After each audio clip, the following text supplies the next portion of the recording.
Mais uma vez aqui no canal PAX Multilube. Olha aqui de novo. Minha voz é indescritível, né? Só eu mesmo. PAX Multilube, Avenida Sargento Hermínio 939, Fortaleza, Ceará. Meu filhão. Ei! Ele não tá vendo ali? Olha aqui. Vou mostrar para vocês agora como é o serviço aqui da PAX Multilube.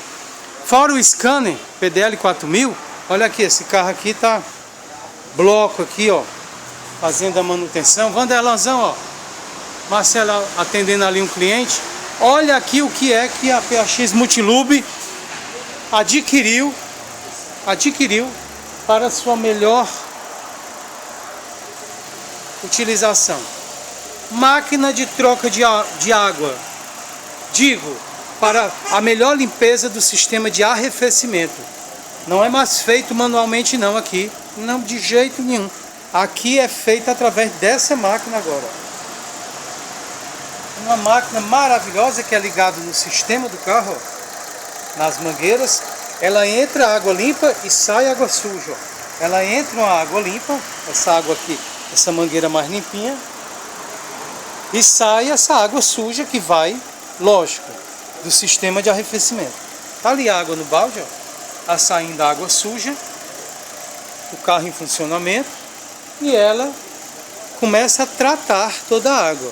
Ela coloca a água, filtra e vai tirando a água suja, né?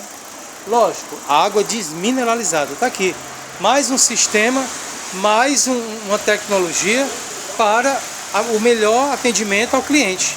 Sistema de arrefecimento que você tem que fazer no seu carro no mínimo de 3 em 3 meses, 4 em 4 meses, porque o sistema de água também enferruja.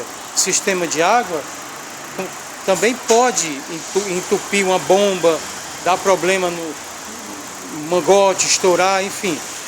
Venha fazer o sistema de arrefecimento, é o sistema do radiador, da água que passa pelo motor e refrigerar. Tá? Para refrigerar. Um grande abraço, tá aqui PAX Multilube, com mais essa novidade renovadora para o seu cliente. Um abraço a todos.